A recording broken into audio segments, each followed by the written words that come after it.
새벽 3시. 현관문이 조용히 열립니다. 저는 지금도 잠을 못 이루고 거실 소파에 앉아 있습니다. 아들이 돌아올 시간이거든요. 대리운전 마지막 콜을 마치고 집에 들어올 시간. 엄마, 왜 안 주무세요? 피곤해 절어 들어오는 아들의 목소리에 저는 괜히 물 한 잔 마시러 나왔다고 둘러댑니다. 사실 어떻게 잠이 오겠습니까? 새벽까지 운전대를 잡고 있을 내 자식 생각에 잠이 오겠습니까? 오늘 이 영상을 시작하면서 제 가슴속 이야기를 꺼내볼까 합니다. 어쩌면 많은 분들이 공감하실 수도 혹은 제게 따끔한 충고를 해주실 수도 있겠죠. 하지만 더는 혼자 삼키고 있을 수가 없어서 이렇게 용기 내어 말씀드립니다. 여러분, 구독과 좋아요 버튼 꾹 눌러주시면 큰 힘이 됩니다. 제 이야기가 여러분께 어떻게 들릴지 궁금합니다. 문제는 며느리입니다. 그날도 평범한 일요일 오후였습니다.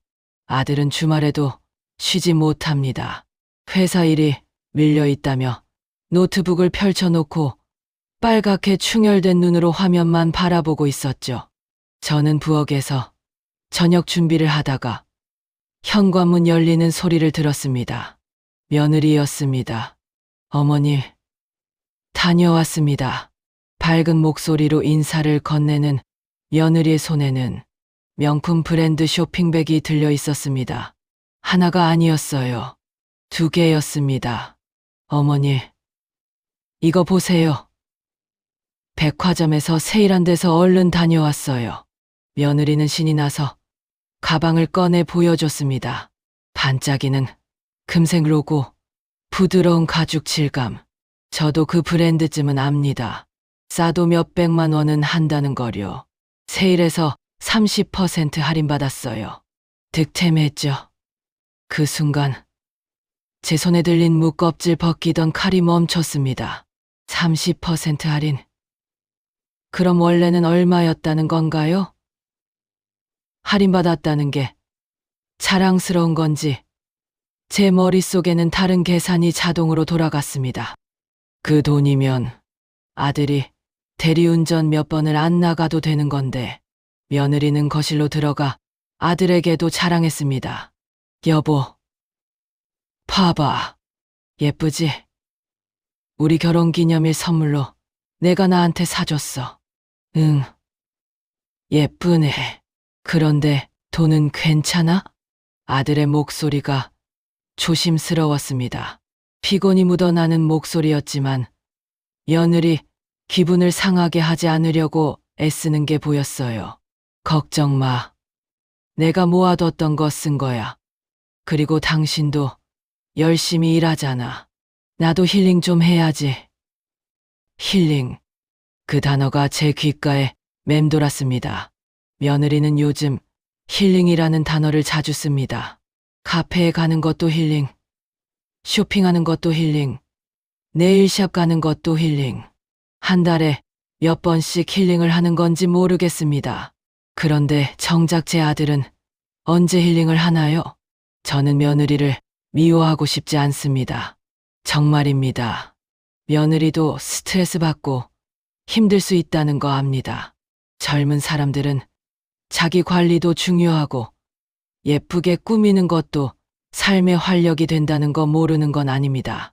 하지만요, 제가 보는 아들의 하루는 이렇습니다.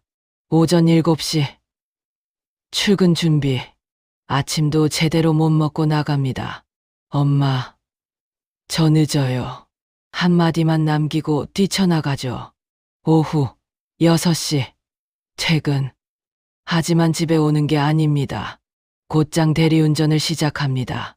오후 7시부터 새벽 2시까지 취객들의 차를 몰고 낯선 동네를 헤매고 간혹 손님한테 트집 잡히면 꾹 참으며 웃어야 합니다. 새벽 3시 집 도착. 씻고 침대에 누우면 4시. 그리고 다시 3시간 뒤 알람이 울립니다. 이게 제 아들의 하루입니다. 하루 이틀이 아니라 벌써 1년 넘게 이렇게 살고 있어요. 왜요? 빚이 있어서 그런 걸까요? 아닙니다. 대출은 있지만 다른 신혼부부들과 비슷한 수준입니다.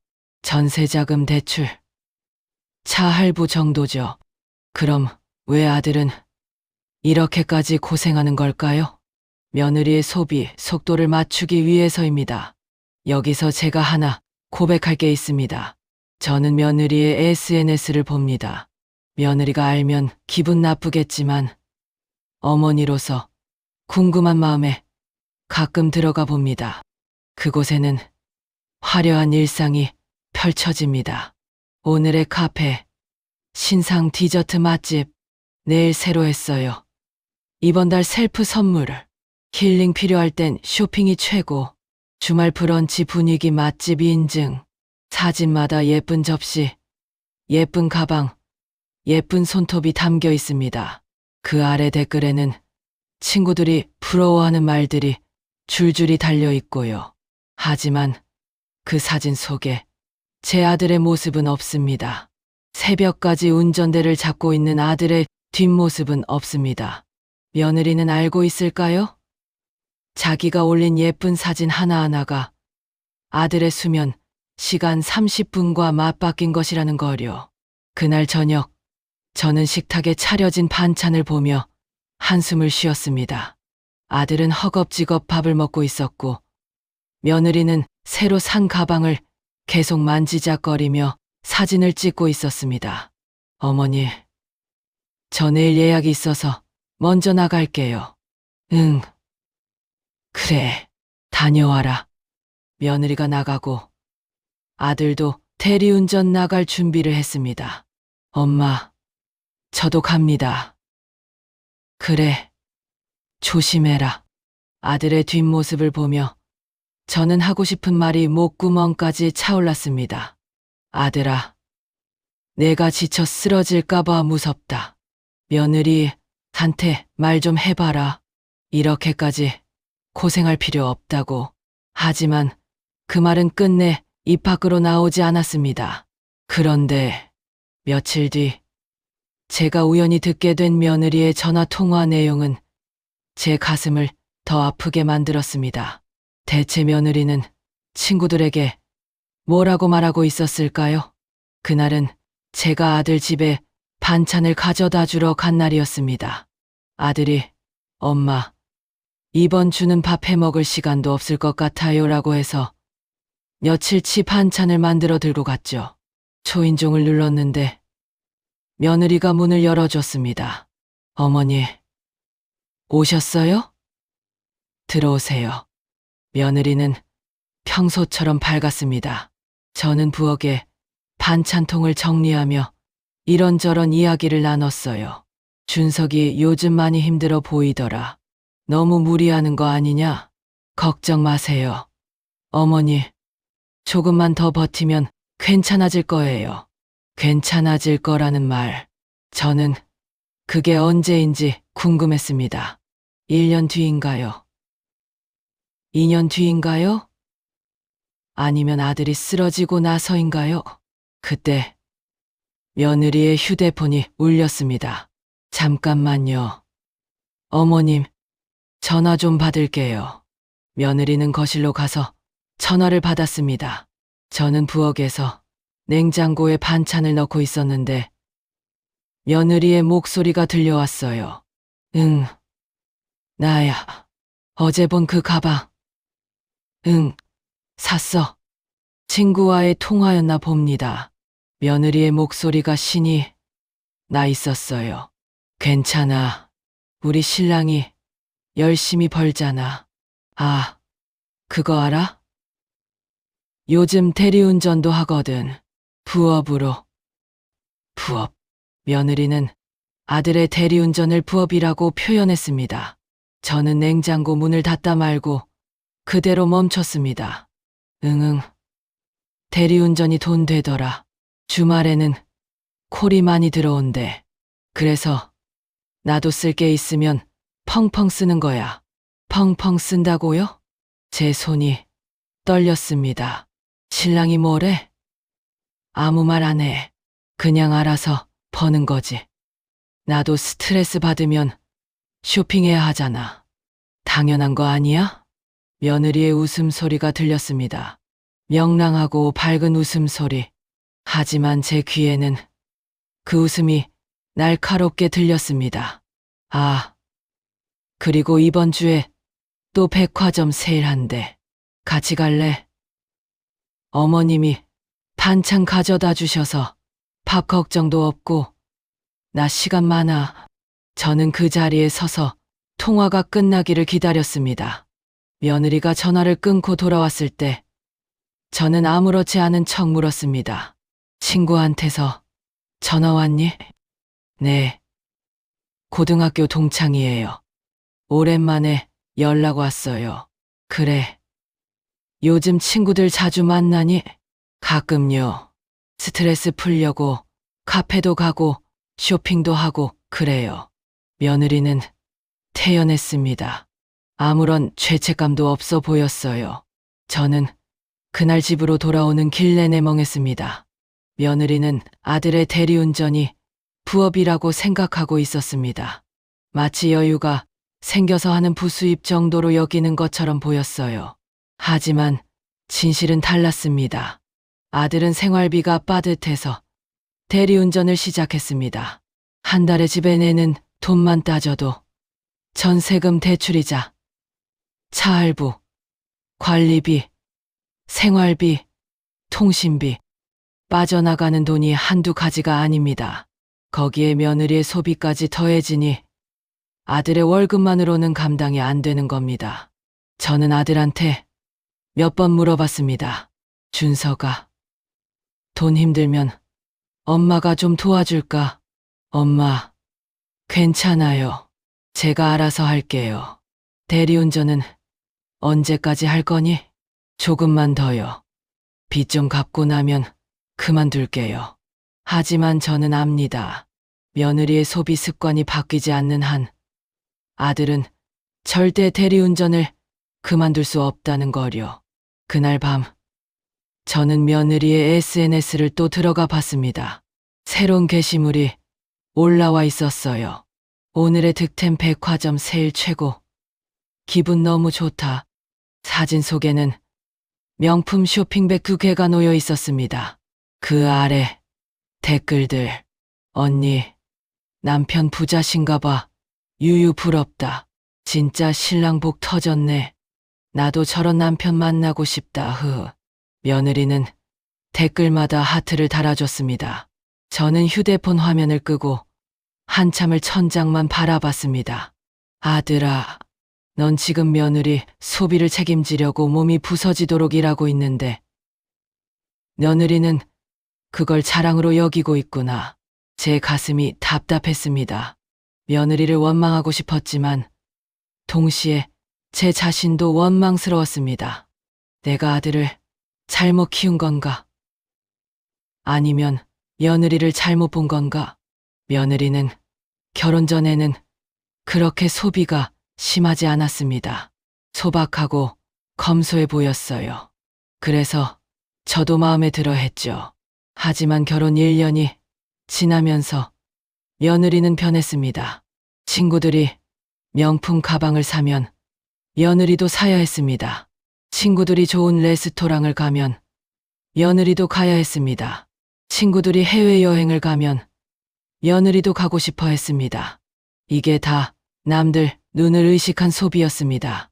그리고 그 모든 비용은 제 아들이 떠안고 있었습니다. 어느 날 저는 용기를 내서 아들한테 물었습니다.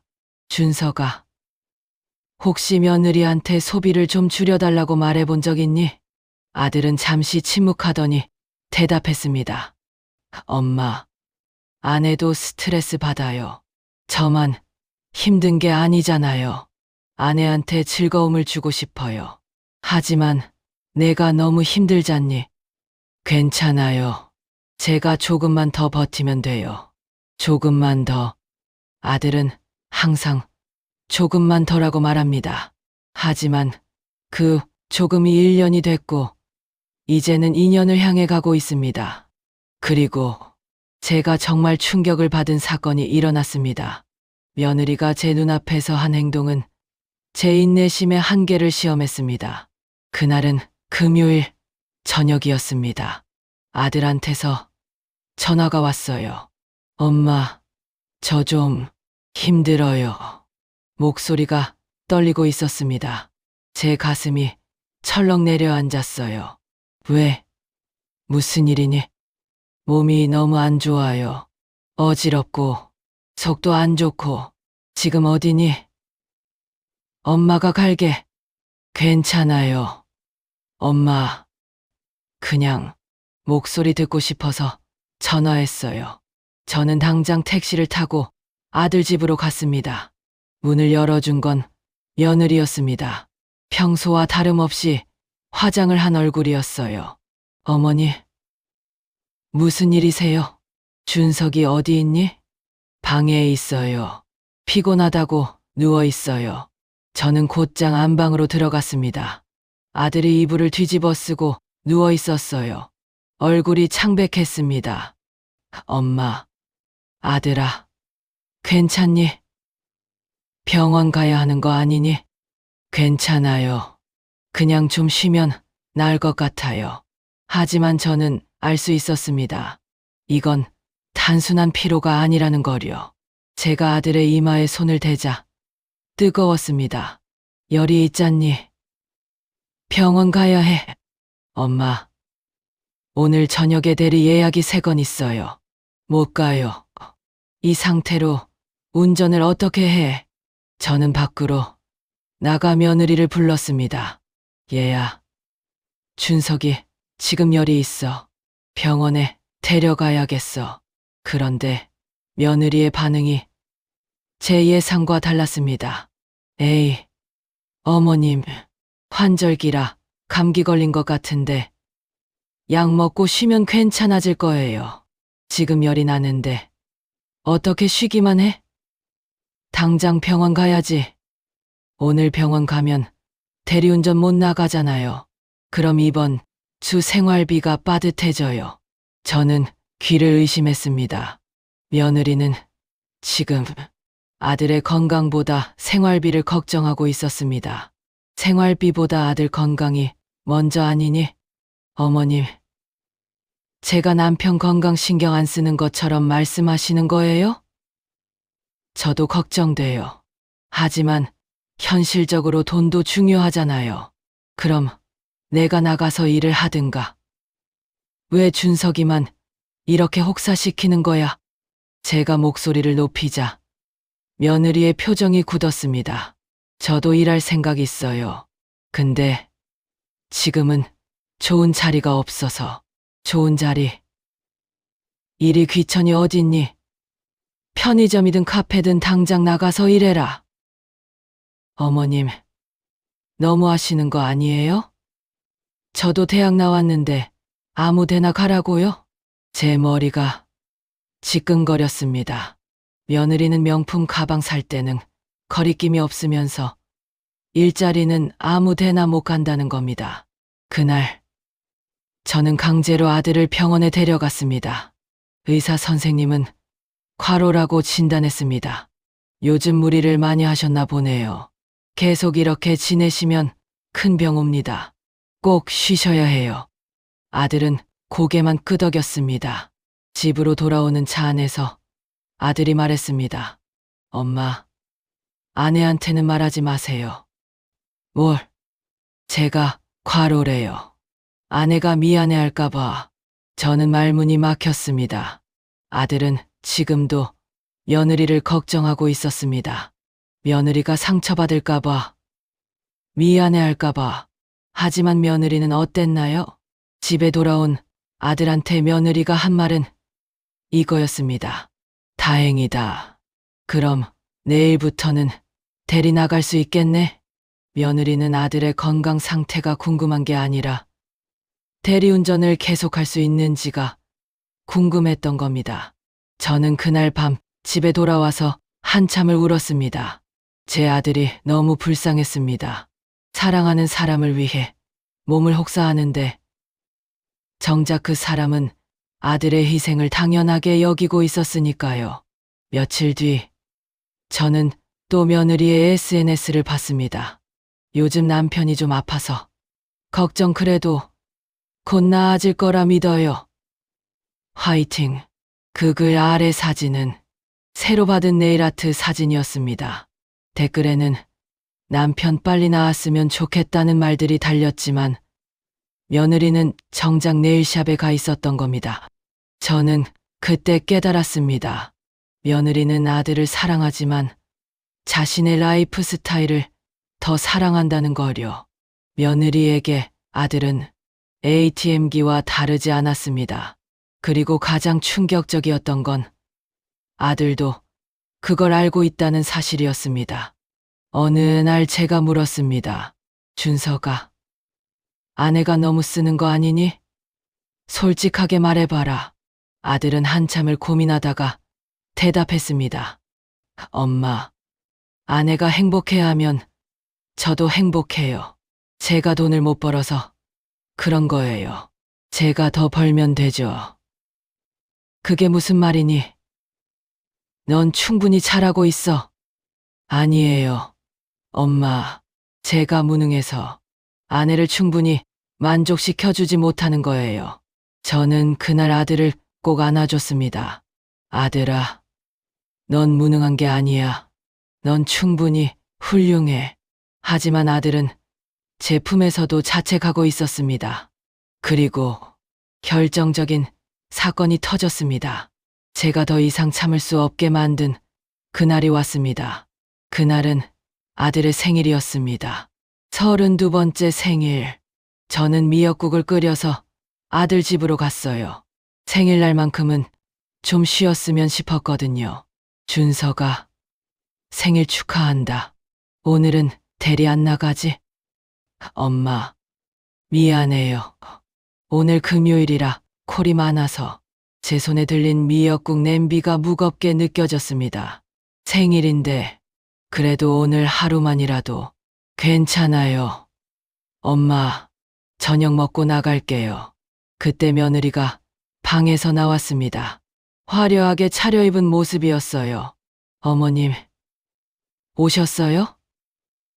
저 오늘 친구들이랑 약속 있어서 나가봐야 해요.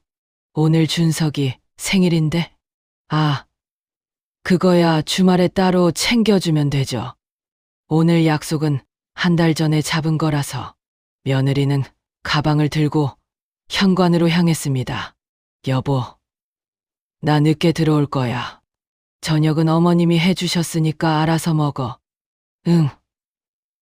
조심해서 다녀와. 아들은 지친 얼굴로 웃어 보였습니다. 며느리가 나가고 저는 아들과 단둘이 식탁에 앉았습니다. 미역국 한 그릇, 제가 싸온 반찬 몇 가지, 그게 아들의 생일상이었습니다. 엄마, 맛있어요. 역시 엄마 미역국이 최고예요. 아들은 억지로 밝게 굴었지만 저는 알 수 있었습니다. 아들의 눈빛이 얼마나 슬픈지. 준서가, 엄마, 괜찮아요. 진짜 괜찮아요. 아들은 울먹이는 목소리로 말했습니다. 저는 그날 며느리에게 문자를 보냈습니다. 얘야, 오늘 준석이 생일이야. 일찍 들어와서 같이 있어줘라. 30분 뒤 답장이 왔습니다. 어머니, 친구들이랑 있는데 자리 뜨기가 좀 그래요. 주말에 맛있는 거 해줄게요.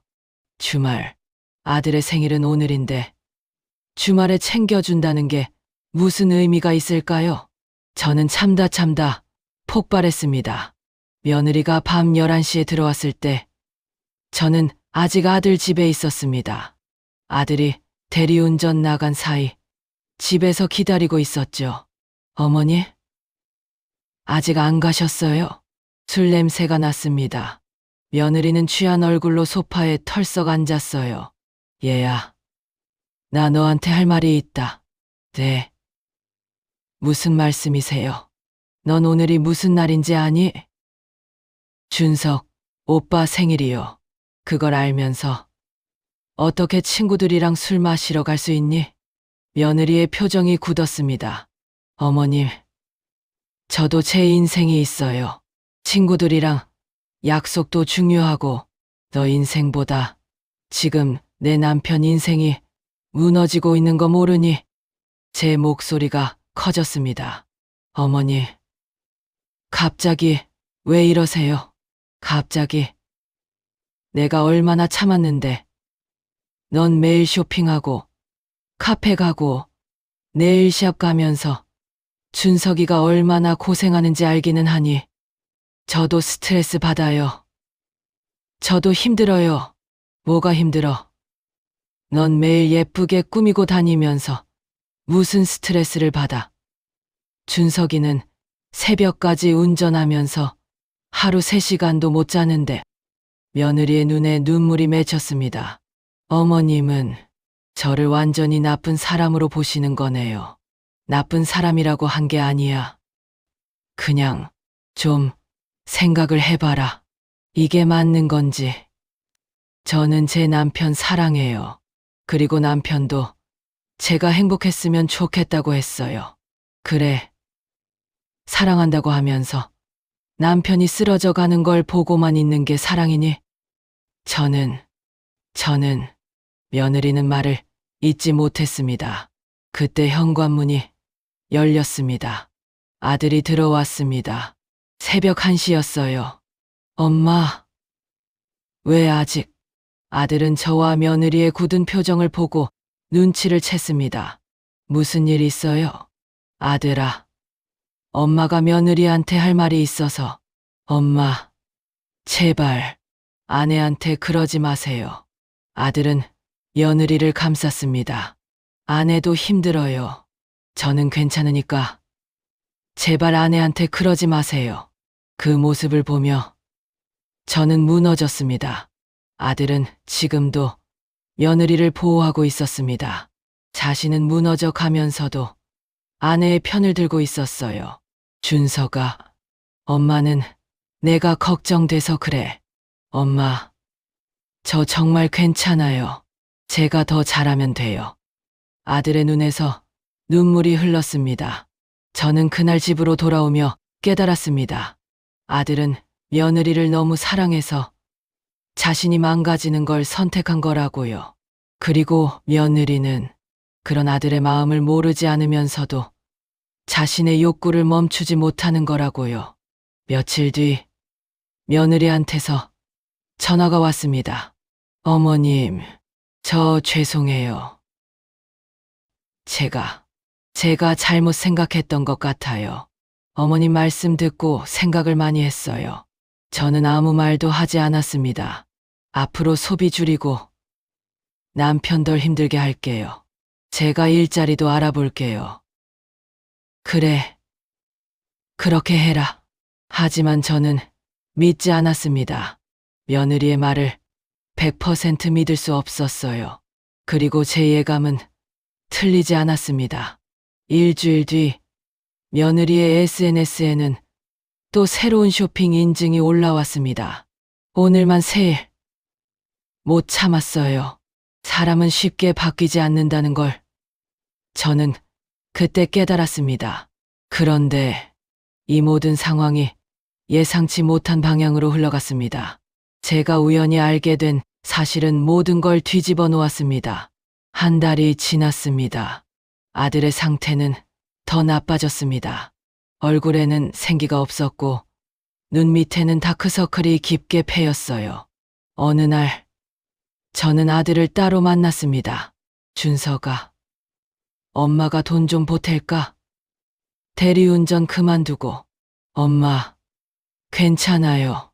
이제 곧 끝나요. 곧 끝나긴 뭐가 끝나. 사실은 제가 아내 몰래 모으고 있는 게 있어요. 뭘? 결혼기념일 선물이요. 아내가 갖고 싶어 하던 게 있거든요. 그걸 사주려고. 저는 말을 잇지 못했습니다. 아들은 지금 자신의 건강을 갉아먹으면서 며느리 선물을 사려고 돈을 모으고 있었던 겁니다. 아들아, 너 정신 차려라. 내가 쓰러지면 그게 무슨 소용이야. 엄마, 저는 아내가 행복했으면 좋겠어요. 아내가 웃는 게 제일 좋아요. 아들의 눈빛은 진심이었습니다. 저는 그날 더 이상 참을 수 없었습니다.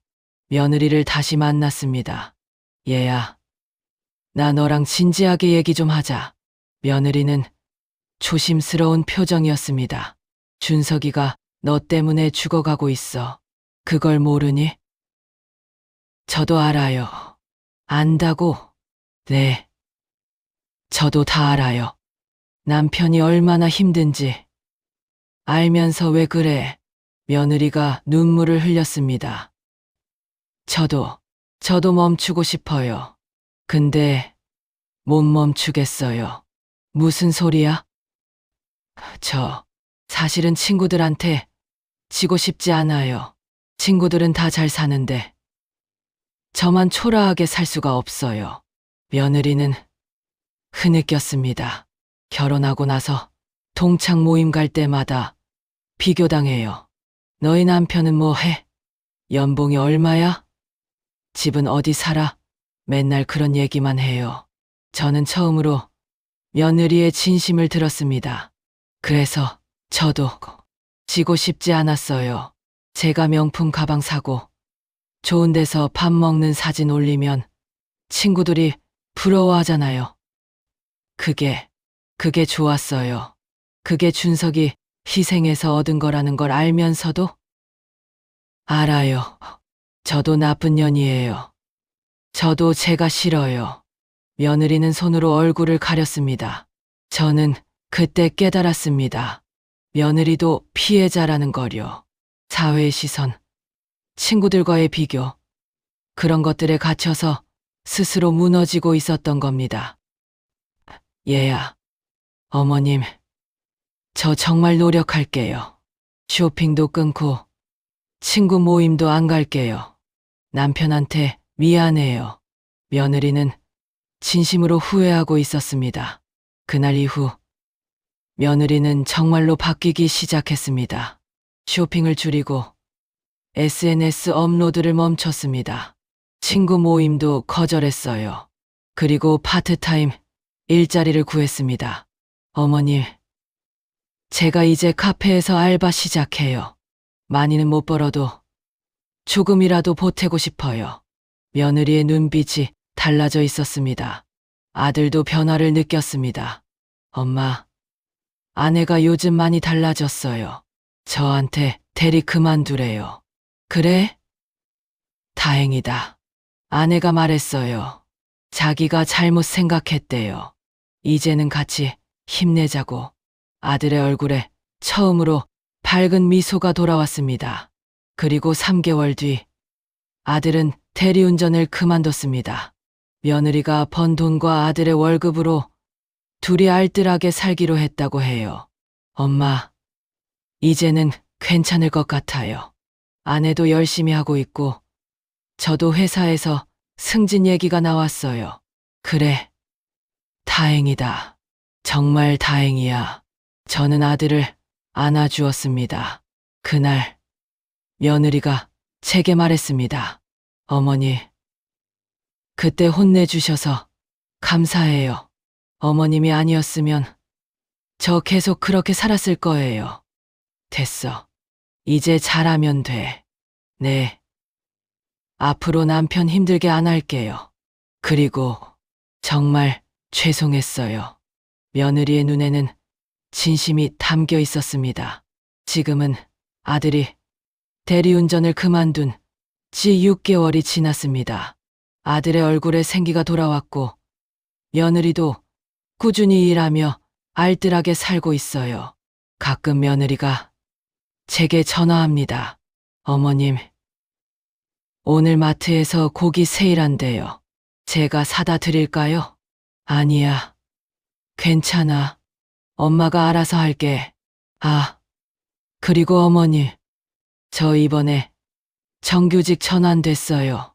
며느리의 목소리에 자신감이 넘쳤습니다. 그래? 축하한다. 이제는 명품 가방 말고 우리 집 적금 채우는 게 더 뿌듯해요. 며느리는 달라졌습니다. 진짜로. 그리고 아들도 말했습니다. 엄마가 그때 말해줘서 고마워요. 아내도 많이 반성했고, 이제는 우리 잘 살 수 있을 것 같아요. 그래. 둘이 힘 합쳐서 잘 살아라. 이 이야기를 하면서 제가 깨달은 건 이겁니다. 가족이란 서로 아프게 하지 않으려고 참는 게 아니라 아플 때 솔직하게 말해주는 거라는 것. 그리고 며느리를 미워할 게 아니라 며느리도 이 사회의 피해자일 수 있다는 것. 모두가 행복하려면 솔직한 대화가 필요하다는 것. 여러분의 가정은 어떠신가요? 혹시 저희 집 같은 고민을 하고 계신가요? 여러분의 이야기가 궁금합니다. 댓글로 나눠주세요. 그리고 이 영상이 도움이 되셨다면 구독과 좋아요, 알림 설정 부탁드립니다. 여러분의 응원이 제게 큰 힘이 됩니다. 감사합니다.